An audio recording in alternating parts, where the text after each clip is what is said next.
تو جو اسلام کا ایمان کا جو درخت ہے اس کا جو تنا ہے وہ تنا مسجد کے ساتھ اس کا تعلق ہے۔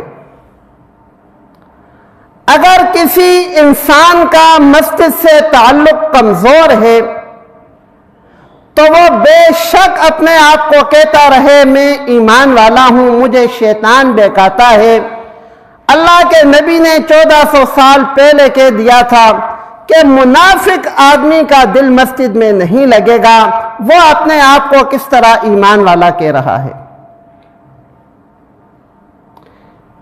پھر اسی طرح ایمان کا یہ جو درخت ہے اس کی شاخیں ہیں دین کے بقیہ جتنے بھی احکام ہیں، اور اسی کے بقیہ احکام جس طرح درخت کے پتے ہوتے ہیں اور درخت کے پتوں کی وجہ سے انسان دھوپ سے بچا رہتا ہے، ان پتوں کی وجہ سے انسان گرمی سے بچا رہتا ہے، بالکل دین کے احکام بھی درخت کے ان پتوں کی طرح ہیں جو اللہ رب العالمین کے غصے سے بھی انسان کو بچاتے ہیں، اللہ رب العالمین کے غضب سے بھی انسان کو بچاتے ہیں، اللہ رب العالمین کی طرف سے مشکل فیصلوں سے بھی انسان کو بچاتے ہیں۔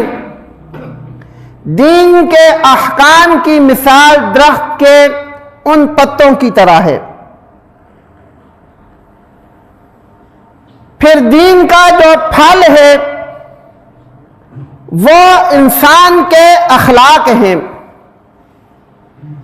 کوئی بھی انسان پھلدار پودا لگاتا ہے اس سے اس کا مقصد پھل ہوتا ہے۔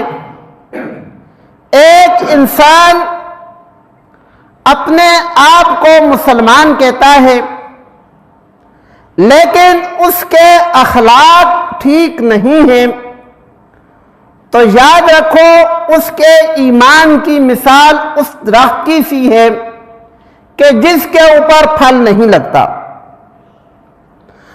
اگر پھل نہ لگے تو وہ درخت بیکار ہوتا ہے، کیونکہ انسان نے درخت لگایا ہی پھل کے لیے ہے۔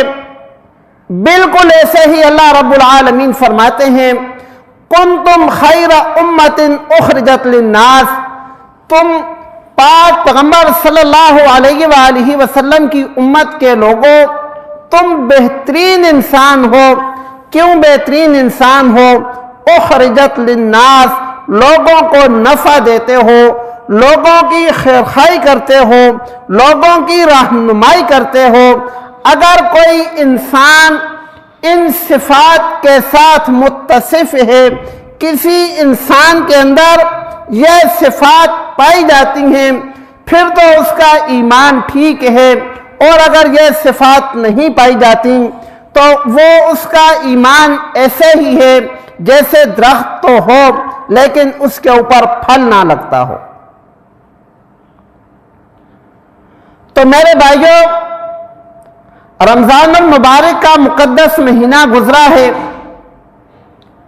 اللہ رب العالمین نے ایمان کا یہ جو درخت ہے اس کی خوب آبیاری کا ہمیں موقع دیا۔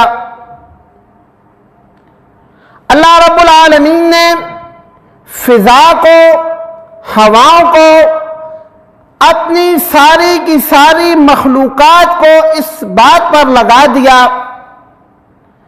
کہ میرے پیغمبر صلی اللہ علیہ وآلہ وسلم کے امتی ان کے ایمان کی تر و تازگی کے لیے تم اس کام پہ لگ جاؤ۔